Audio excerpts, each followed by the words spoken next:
Okay guys, so in the previous video, that was part 2 of lab 1, we looked at how to generate the hex file for any of our labs or any of our projects.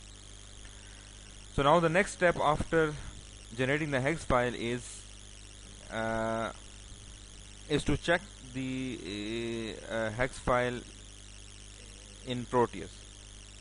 So before we move on to the hardware, the next intermediary step is to check our circuit and our code in Proteus. So this gives us basically it allows us to basically debug our code for any logical errors. Okay, for example, if you wrote a code for something and you run it in Proteus, and if it is not working according to how you coded it, so you can always go back to Keel, make changes in the code, make a new hex file, then come again and check it in Proteus until it is working as you planned. Okay? So the next step will be to check our code, and to do that we will go to Proteus. When you open Proteus, you see this window. Now in order to get component and start making our circuit, we need to go to this schematic capture. So if you look at the top bar, you see this blue icon ISIS. If you click on that, this is basically the schematic capture. So once you click, you get a new window. Now the gray area is basically our workspace, where we are going to add components and make our circuitry. Now before we make our circuit, we are going to be needing some parts. Okay? Now where to get those parts? If you look at this bar on the left side, you see different component and different functionalities and different tabs. Okay? So if you click on the component mode and you come here and click on this P, which stands for parts, now here you can get many parts. ठीक है, अब हमारे case में for example we are always going to be needing a microcontroller. So the first thing that I write here is the microcontroller.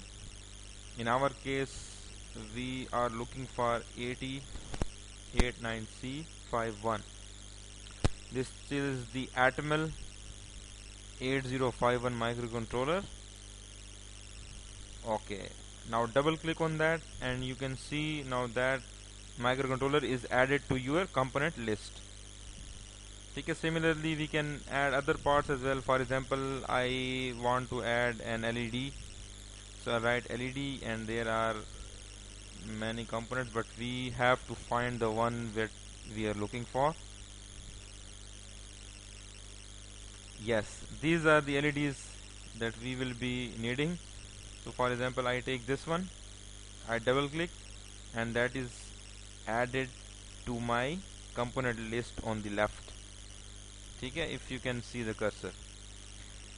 Similarly, I can add another part as well. For example, I am looking for a switch, SWITCH, and I click enter, and you can see a switch is highlighted, and this is the one that we are requiring. So I double click, and it is also added to our component list. Okay, so you get the idea. This is how you are going to get the parts.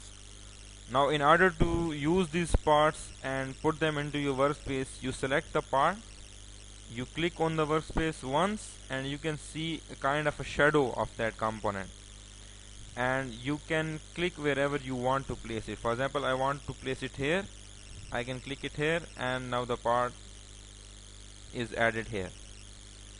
For example, now I want to connect an LED with any of the ports, so I will again select the LED and add it to the workspace. I can also zoom it a little bit so that it is clearly visible? Okay. Now in order to make connections between different terminals, what we have to do is we have to take this cursor and go to the terminal, and as we reach the terminal, we see that there appears a square, a red square. So when that appears, we need to click. When we click, and you can see there is a wire which shows your connection.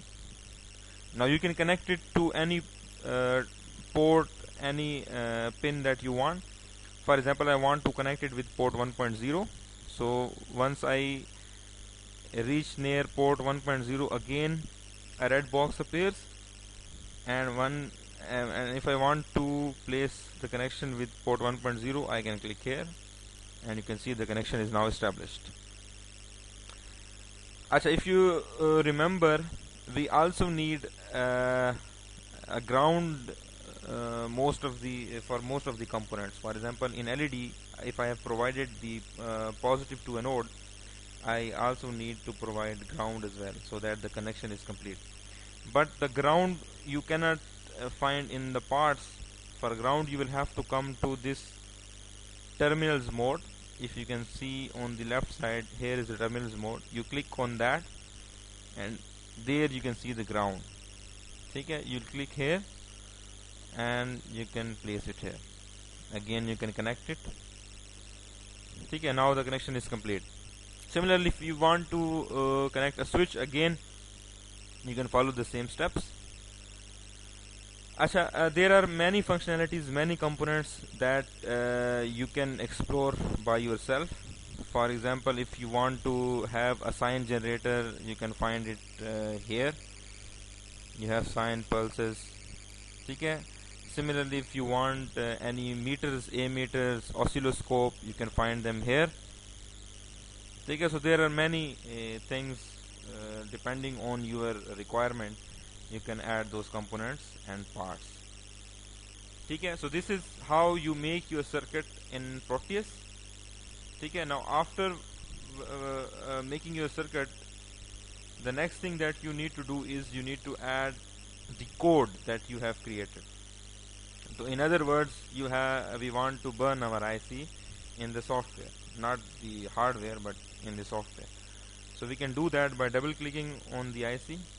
Here you can see the program file, but you can see there is no path given to any file. So we will provide the path to the file that we created previously. So that was in the folder on desktop. Yes, so please remember the folder in which you are making those files. Now I'll go to objects, and this is the hex file that we created. Now you can see I have provided the path, so it is kind of the code is now loaded into the IC. Okay, so the circuit is not complete. I will complete the circuit in the next lab. This is just to show you how we are going to add the file. So after you are done adding the file and you made sure that the circuit is complete, the next thing will be to run the simulation. So on the lower left corner you can see there are different buttons for play, pause, stop, etc. So in order to run the simulation, you will click on the play button and the simulation will start running. So this is not a complete circuit, and not so that's not working accordingly how we programmed it. So this is just to show you how you are going to run simulation. Now if you want to make any changes, add new parts, you will have to stop the simulation and then remove components and add more components. Okay, so this is the final step for now. Since we are not going to the hardware, so this is the middle intermediate step. After you check that your code is working fine, then last step is usually to go to the hardware. You burn your IC using a burner and then make the circuit on the breadboard and then do it in the hardware. But since we are not going to be performing hardware, we will stick to the simulation. So this is the final step for your labs. ठीक है. Now if you see that the code is not working according to how you planned it, so you can always go back to Keel, make some changes, create a new hex file, and then reload it. And after you do it, and you can this cycle can continue. So I hope you got the idea how we are going to create the hex file and make the circuitry and then perform our labs. So I'll see you in the next lab where we will be completing this circuit and checking our code for the lab 2. Thank you.